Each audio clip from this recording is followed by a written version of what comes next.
vamos a orar para mientras llegan los demás, los que van a llegar. Señor, te damos gracias esta noche porque nos permites un miércoles donde podemos reunirnos para estudiar tu palabra, para venir a orar, para venir a aprender, para venir, Señor, a traer nuestras cargas, nuestras peticiones, nuestras necesidades delante de ti, Señor, a reforzarnos, a fortalecernos entre hermanos, a edificarnos como hermanos, como iglesia. Señor, gracias te damos por la gracia, Señor, de Franklin, Señor, de traernos sandías, Señor, gracias.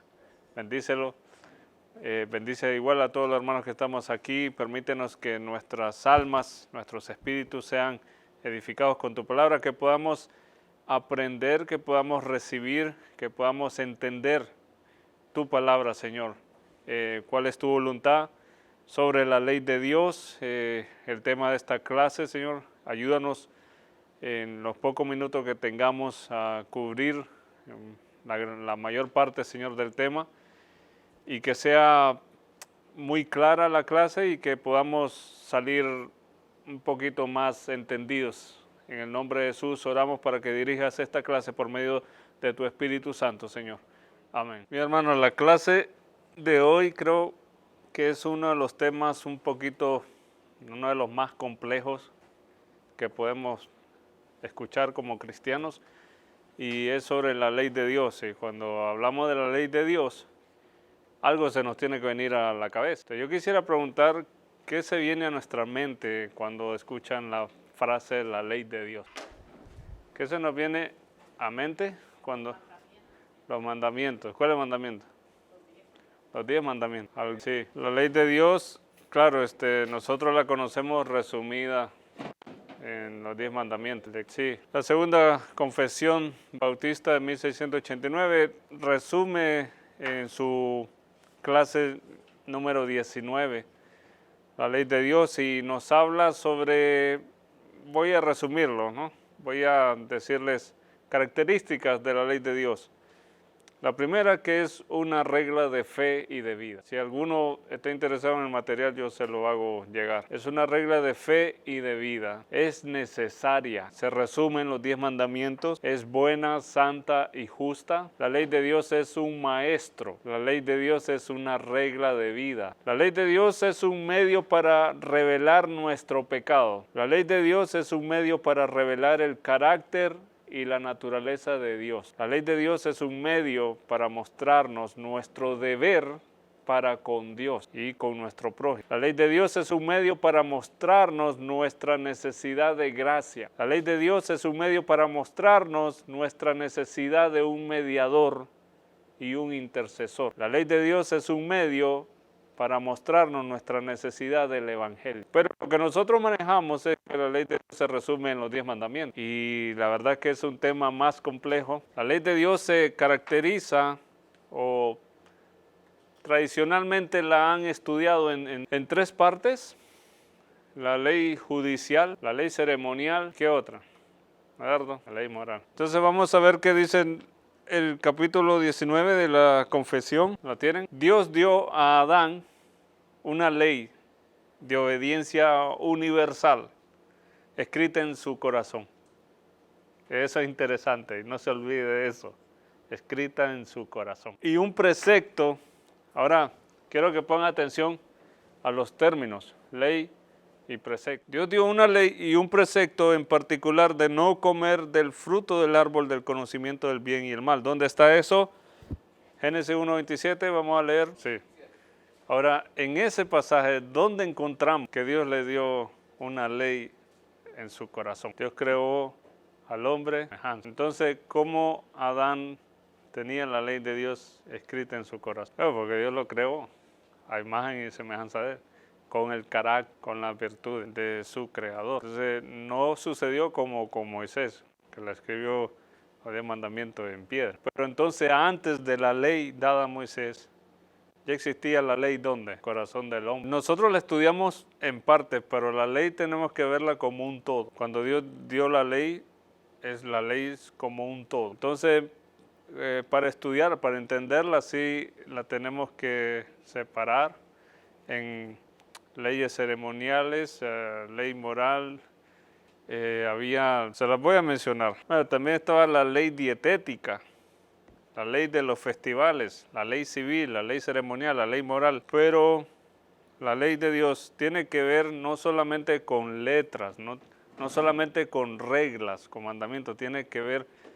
con el carácter de Dios. Lo que Dios dijo, eso es Él es. Entonces, a nosotros se nos dio la ley de la justicia, pero Dios es justo, entonces su ley habla de Él. Entonces, nosotros estamos en un problema cuando nosotros no obedecemos y no practicamos la ley de Dios, porque ¿cuál es el problema? Sí, eso es pecado, eso es transgresión de la ley, pero cuando entendemos que la ley habla de Dios, del carácter de Dios, y nosotros la transgredimos y nosotros la desobedecemos, entonces no solamente estamos desobedeciendo una regla, como que no pasa nada, estamos rompiendo una regla, estamos yendo en contra de Dios mismo. Okay, el objetivo de la ley de aplicar la ley de Dios, siempre es promover el amor, la obediencia y la gracia.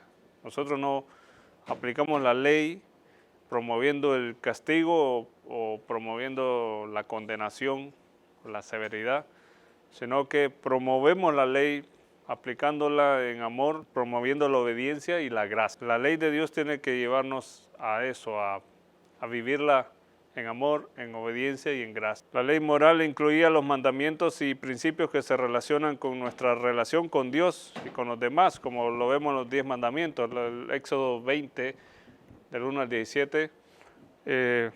¿Cuáles son estos 10 mandamientos, hermano? Lo escucho. No matarás, no robarás, honra a tu padre. Bien, entonces entendimos que Dios creó a Adán y cuando lo creó, Adán recibió la ley de Dios en su corazón, porque Dios lo creó a su imagen y a su semejanza.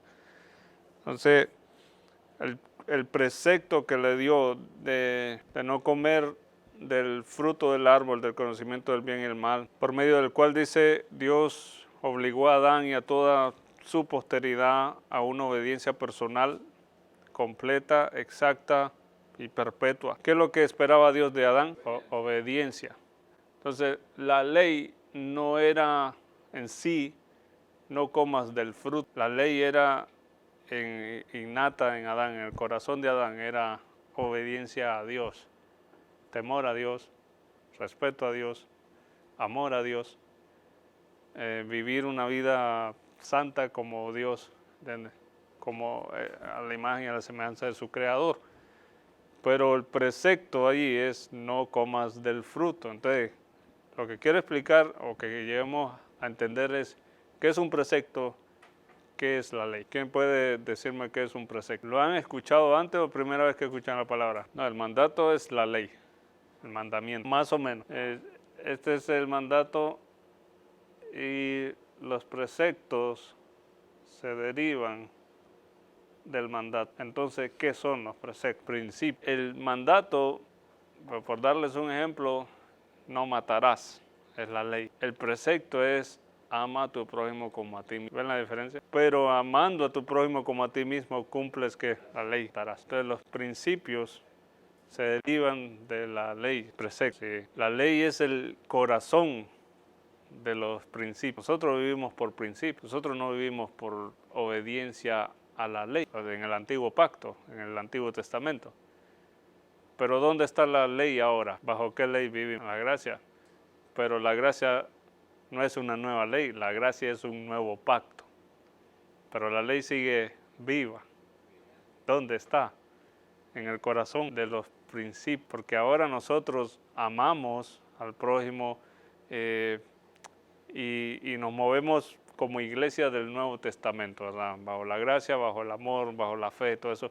Pero todo lo que vivimos tiene la ley en el corazón de ellos. Porque nosotros no andamos como en el Antiguo Testamento cumpliendo la ley al pie de la letra, pero sino que Cristo vino a elevar el estándar. Él decía, han oído que se dijo, no matarás, pero yo les digo que cualquiera que... entonces, ¿qué es lo que nos estaba dando? Pero ese precepto nos tiene que llevar al cumplimiento de la ley. Entonces, nosotros tenemos Bien, Cristo cumplió la ley, la vino a cumplir y la cumplió.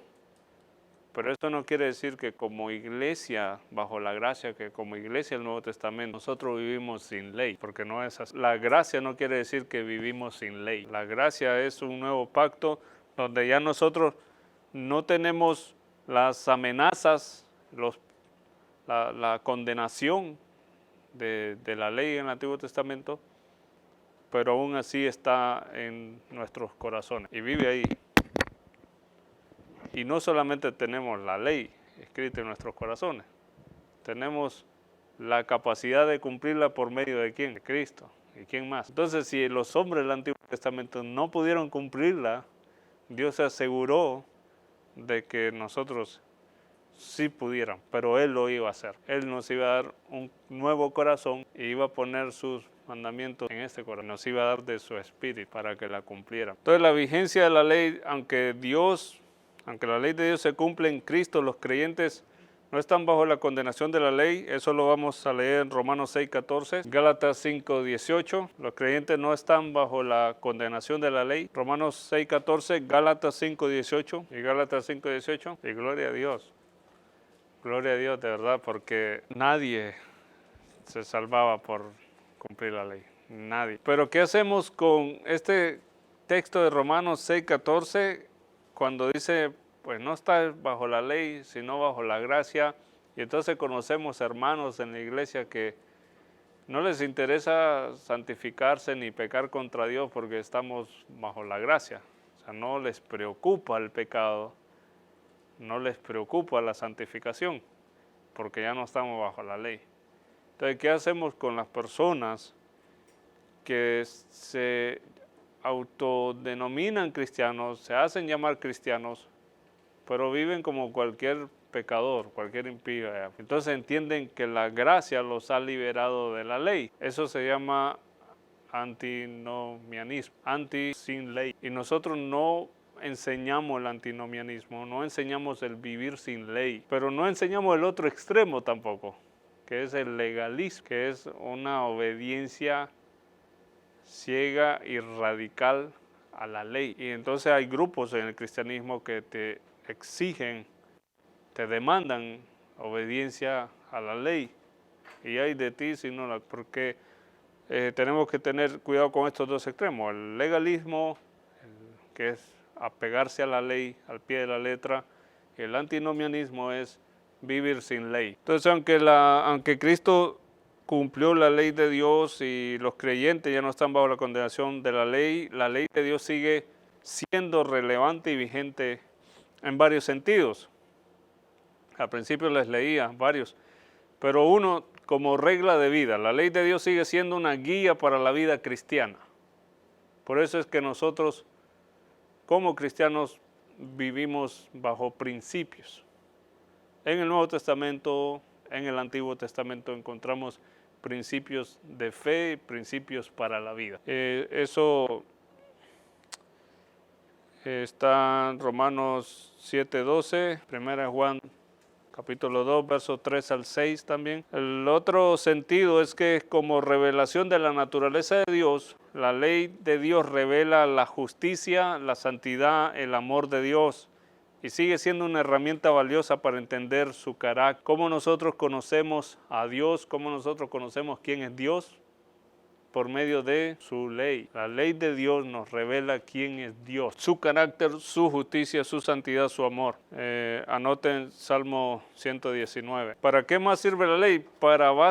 Como base para la predicación. La predicación, la ley de Dios sigue siendo una parte importante de la predicación y la enseñanza cristiana, ya que muestra la necesidad de la salvación y la gracia de Dios. Porque ¿cómo sabes que eres pecador si la ley no te hace evidente tu pecado? ¿Cómo sabes que eres asesino si no hay una ley que dice no matarás? Pero cuando sabes que eres asesino y sabes que has roto y has infringido esta ley, tiene que haber una desesperación por qué es lo que necesitas, qué es lo que requieres.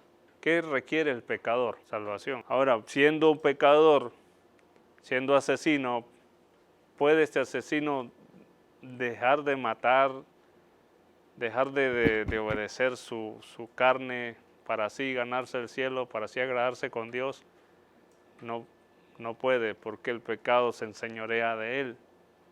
Entonces, desesperadamente necesita que un Salvador, un mediador, alguien entre él y Dios, alguien que se coloque en el medio y lleve el castigo que le corresponde a ese asesino, alguien que se coloque en el medio entre la ira de Dios y el pecador y sea intercesor por el pecador. Y ese papel de mediador como hombre y como Dios está en Cristo, es Cristo. Entonces la ley es necesaria para la predicación porque la gracia se revela, se manifiesta dando a conocer al pecador su pecado y lo damos a conocer por medio de la exposición de la ley de Dios.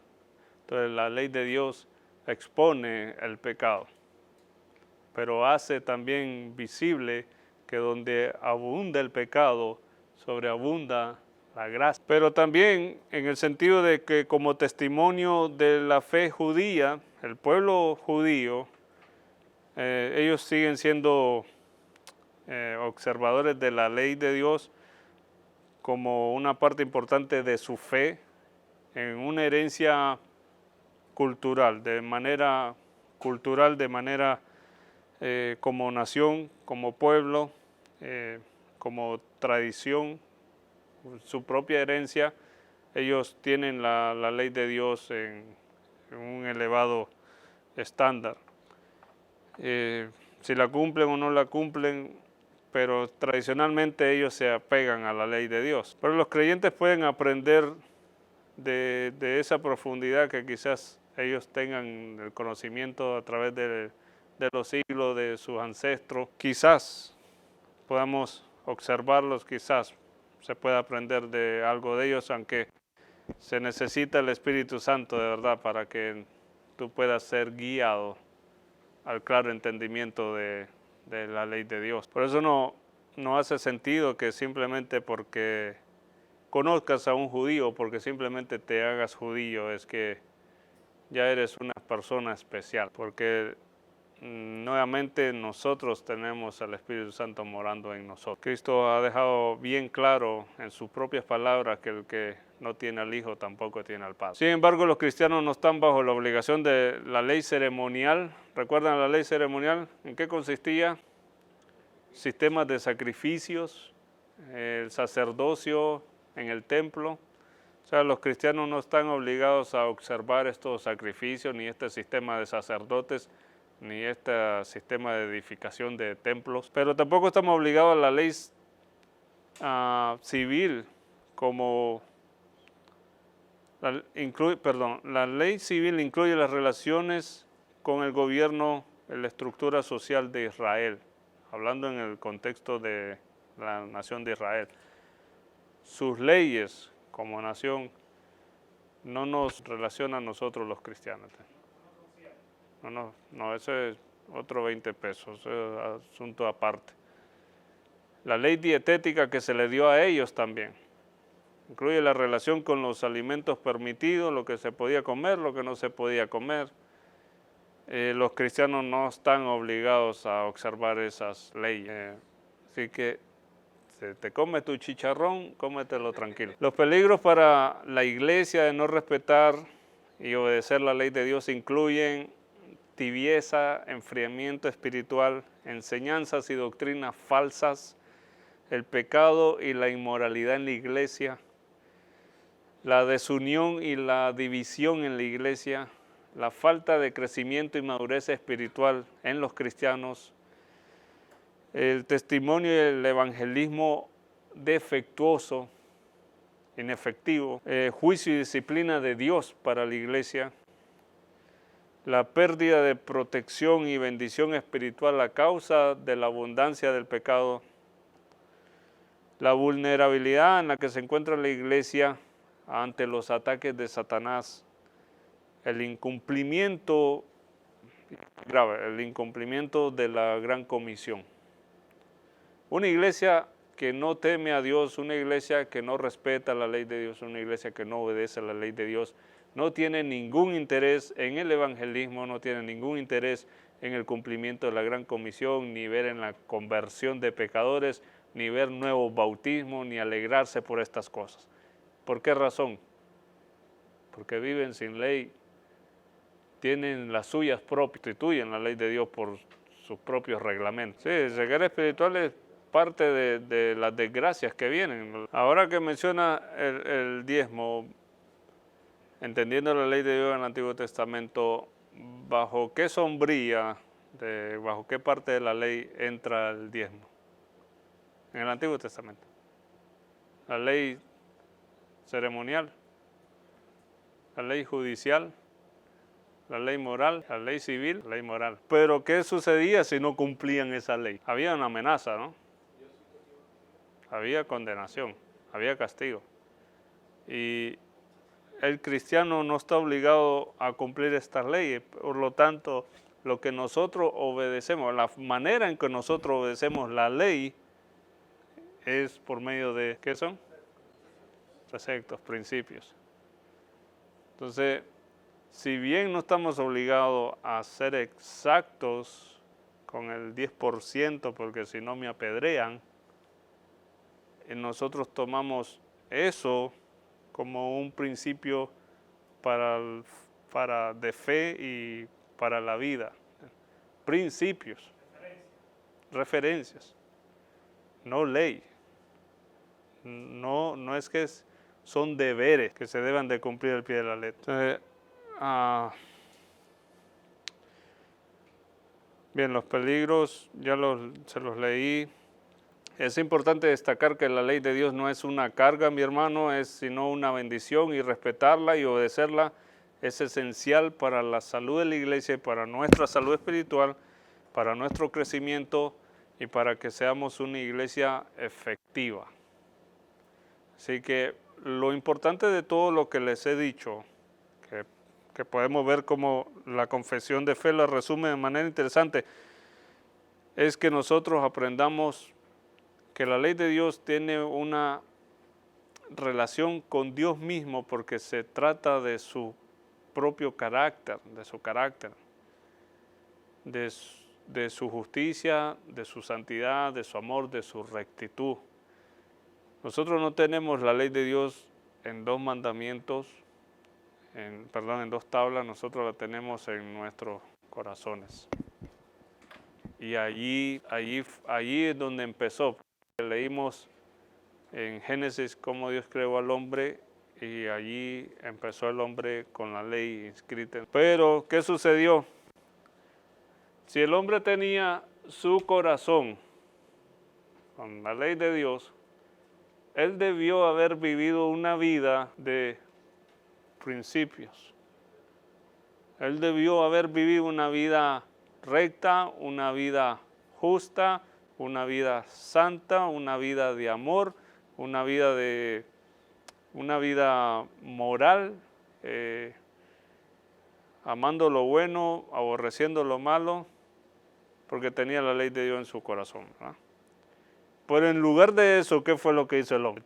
Todo esto lo arruinó. Ahora ¿qué va a suceder con la ley de Dios? Hay que deshacerse de ella, se tiene que cumplir. Alguien la tiene que. Entonces, ¿quién aparece en la escena? Cruz, Cristo. En el pacto de obras que se le dio a Adán falló. En el pacto de redención entre Dios Padre y Dios Hijo, Cristo cumplió perfectamente todas las obras de la ley. Ahora, cumplida, nosotros entramos en un nuevo pacto, que es gracias con Cristo en nosotros, con el Espíritu Santo morando en nosotros, con la ley nuevamente inscrita en nuestros corazones. Ahora nosotros podemos vivir una vida de rectitud. ¿Es posible o no? Podemos vivir una vida de santidad. Podemos amar a Dios con toda nuestra fuerza, con toda nuestra mente, con todo nuestro corazón. Sí, porque ya no estamos solos. Ahora tenemos ayuda, ahora tenemos al Espíritu Santo que nos guía. Entonces todo cambió. Ahora nosotros no tenemos que ver la ley de Dios como una carga, como algo pesado y difícil de cumplir como se mira en el Antiguo Testamento. Ahora nosotros tenemos que ver a quién, a Cristo. Él la cumplió y en Él tenemos que gozarnos. Porque nosotros entendemos lo que sucedió en la cruz. Eso es grandioso. Usted es recto, usted es perfecto, usted es santo delante de Dios. ¿Por medio de quién? De Cristo. Y eso es grandioso. Para nosotros estamos llamados a amar a Dios, a obedecer la ley de Dios, a cumplir la ley de Dios, a predicar la ley de Dios en el evangelismo, a denunciar lo que es pecado, a hablar la verdad, a ir en contra de toda la maldad, a ir en contra de todo lo malo, porque nosotros somos el pueblo de Dios, somos la iglesia de Dios, somos representantes de Dios en la tierra, con la ley de Dios inscrita en nuestros corazones. Eso no es una carga, eso es un privilegio. Pero avanzando con los párrafos, para que miremos un poco más sobre cómo la confesión habla sobre la ley, dice el párrafo 2, la misma ley que fue escrita primero en el corazón del hombre continuó siendo regla perfecta de justicia después de la caída. O sea, aunque Adán falló, la ley seguía vigente y seguía siendo perfecta y seguía siendo demandada por Dios, su obediencia, su cumplimiento. Después de la caída, fue dada por Dios en el monte Sinaí. Lo que Dios le dio en los 10 mandamientos no es nada nuevo. Es la misma ley que viene desde Adán, desde la creación del hombre. Ahora, como ya el corazón del hombre no muestra evidencias de la ley que hubo en él, sino perversiones, depravaciones y pecados, entonces Dios se los recuerda y se las resume y se las muestra en 2 tablas. 2 piedras. Escrita en 2 tablas de piedra, los 4 primeros mandamientos que contienen nuestro deber para con Dios y los otros 6 contienen nuestro deber hacia los hombres. Los primeros 4 mandamientos en nuestra relación con Dios, los otros 6 tienen que ver con la sociedad. Cómo nos conducimos en las... Párrafo 3 dice, además de esta ley comúnmente llamada ley moral, agradó a Dios dar al pueblo de Israel leyes ceremoniales que contenían varias ordenanzas típicas, en parte de adoración, prefigurando a Cristo. Todo lo que vimos en el Antiguo Testamento en las ceremonias apuntaban hacia el Mesías, anunciaban al Mesías. Sus virtudes, sus acciones, sufrimientos y beneficios, y en parte dando diversas instrucciones sobre deberes morales, leyes ceremoniales, todas estas que al haber sido establecidas solo hasta el tiempo de reformar las cosas. ¿Cuál es ese tiempo de reformar las cosas? El tiempo en que Jesús llegara, el tiempo que Cristo llegara y cumpliera la ley, obedeciera la ley y inaugurara en un nuevo pacto de gracia. Hasta el tiempo de reformar las cosas han sido abrogadas y quitadas por Jesucristo. ¿En qué sentido la ley ha sido abolida? Porque fue abolida, fue anulada, en que fue cumplida. Pero no es que desapareció. Fue anulada en el sentido de que ya no nos obliga, ya no nos condena, porque Cristo la cumplió. Cristo la clavó en la cruz, Cristo la quitó del medio. Pero recuerden esto, ahora se encuentra en el corazón de los principios. Sí, no, abrogada o anulada o abolida. Sino, lo que sí ha cambiado por completo es que son las leyes ceremoniales del Antiguo Testamento, los sacrificios de animales. En el Nuevo Pacto no se nos enseña eso. El sistema de gobierno de la iglesia no es el sistema sacerdotal levítico del templo del Antiguo Testamento, pero aún la iglesia tiene oficiales, tiene gobierno. Hay muchas similitudes entre el pueblo del Antiguo Testamento y el pueblo de la iglesia, el pueblo del Nuevo Testamento.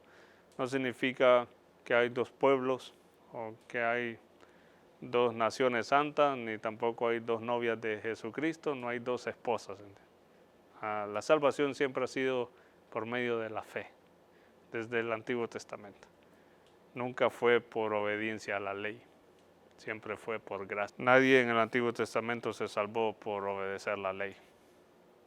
Todos los que se salvaron, Dios los salvó por gracia. La ley moral, párrafo 5, dice, obliga para siempre a todos, tanto justificados como a los demás, a que se le obedezca. Y no solo en lo referente a la materia contenida en estas, no solamente a la regla en sí, sino también en lo que se refiere a la autoridad de Dios, el Creador. Y ese es el punto. No sé por qué obedecemos los mandamientos, por qué obedecemos la palabra de Dios, por qué obedecemos los preceptos, por qué vivimos en este estilo de vida de principios y preceptos. ¿Por qué? Porque nos encantan los reglamentos, porque nos encantan las letras y los mandamientos.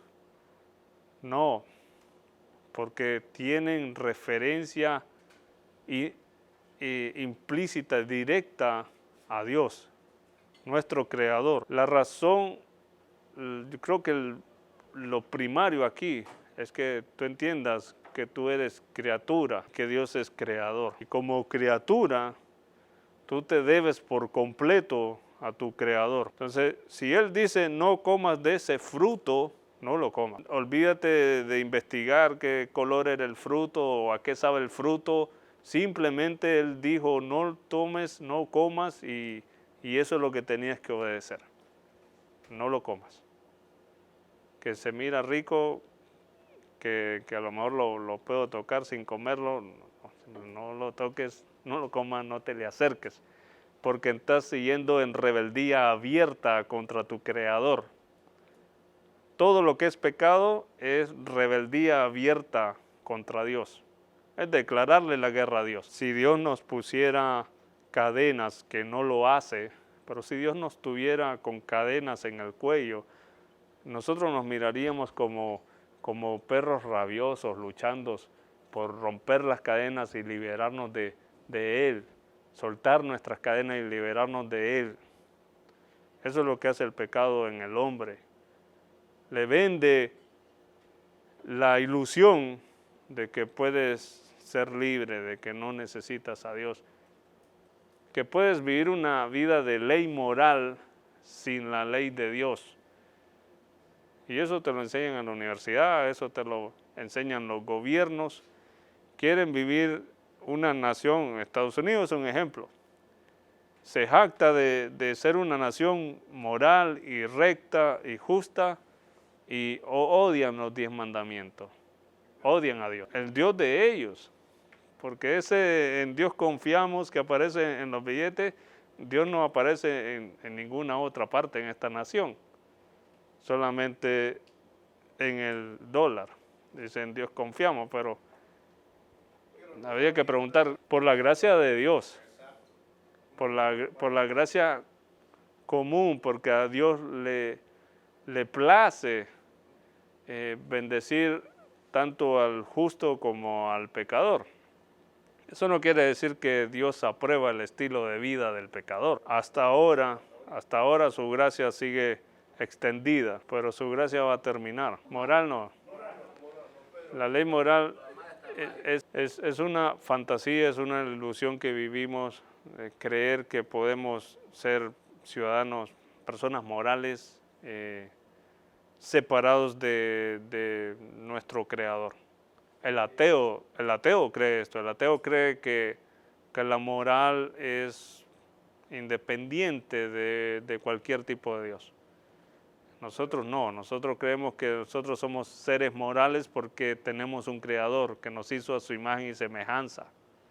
De allí viene nuestra moralidad, de allí viene nuestro juicio, de allí viene el que nosotros sepamos qué es justo y qué es injusto, qué es bueno y qué es malo, qué es blanco y qué es negro. porque fuimos creados por un ser superior a nosotros que es moralmente perfecto y aún nuestra moralidad es imperfecta debido al pecado. Somos doble moral. Sí, cuando buscamos las cosas de arriba, buscamos al Señor, buscamos a Dios, buscamos ser cada día más hechos a su imagen, a su semejanza. Ese es el sentido de por qué vivimos una vida en santidad. ¿Por qué? Porque yo quiero parecerme más a mi Creador. Entonces lo que Dios busca en nosotros no es una obediencia ciega como el joven rico se le acerca a Jesús y le dice, mira, desde niño he cumplido todo esto. Ese no es el punto no es que nosotros nos actemos de una obediencia perfecta a la ley de Dios, sino una relación personal, recta, con Dios mismo. La ley simplemente nos habla de del ser que la dio, de Dios. Dios la dio. Y la ley nos habla de quién es Él, de su carácter, de su justicia, de su virtud, de su amor.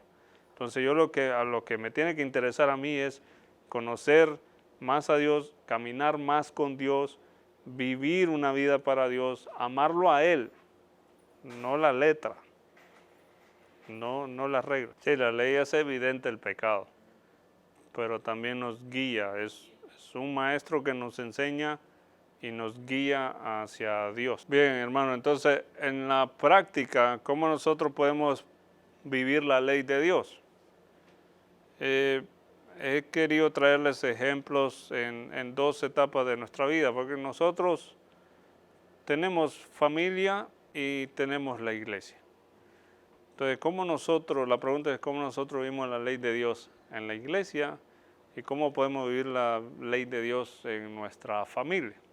Entonces, en mis apuntes les quiero compartir esto. En la iglesia, la ley de Dios la predicamos y la enseñamos en el consejo de toda la palabra de Dios, incluyendo la ley, como lo dice 2 Timoteo 4:2.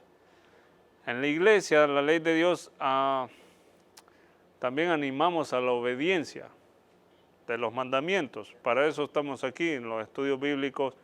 Enseñamos para que nosotros podamos obedecer y animamos para que todos obedezcamos como respuesta a la gracia que hemos recibido.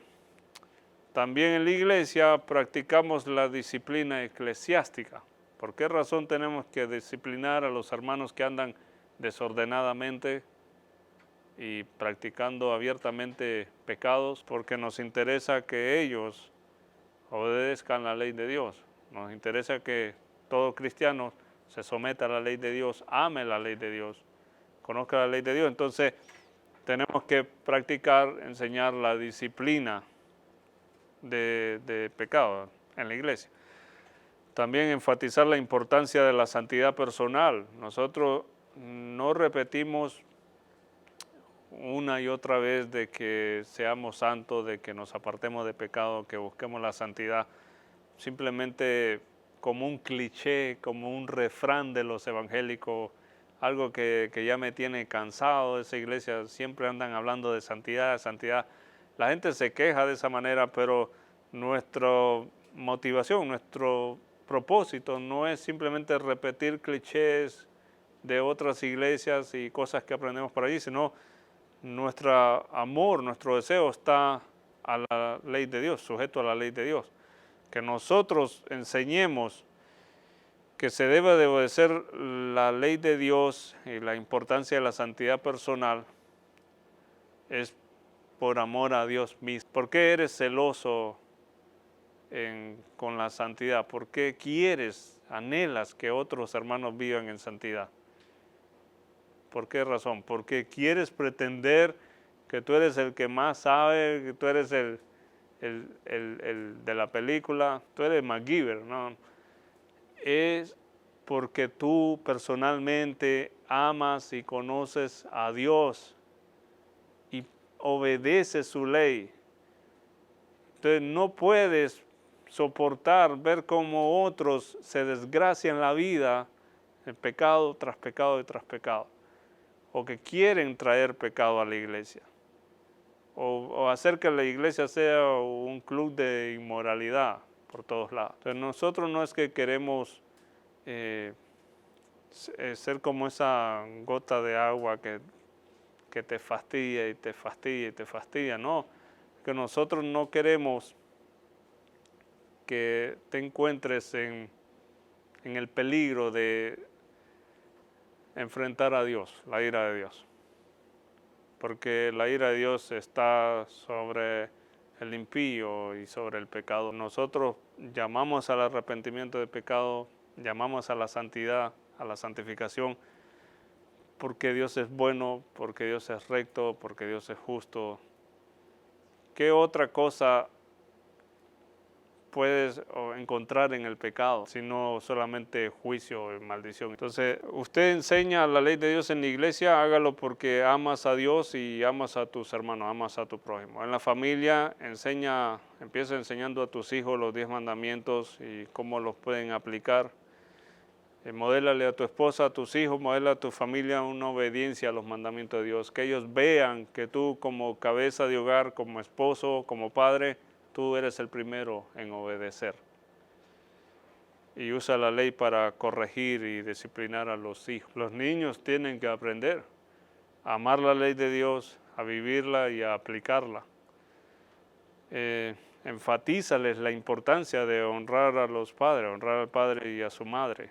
Enséñales por medio de la ley, hazle ver su propio pecado y por medio de la enseñanza de la ley, hazle ver la gracia de Dios. Entonces, sí la podemos vivir, sí la podemos practicar tanto en la iglesia como en la familia. Si quieren material extra, me dejan saber, se los hago llegar por correo. Vamos a orar, hermano.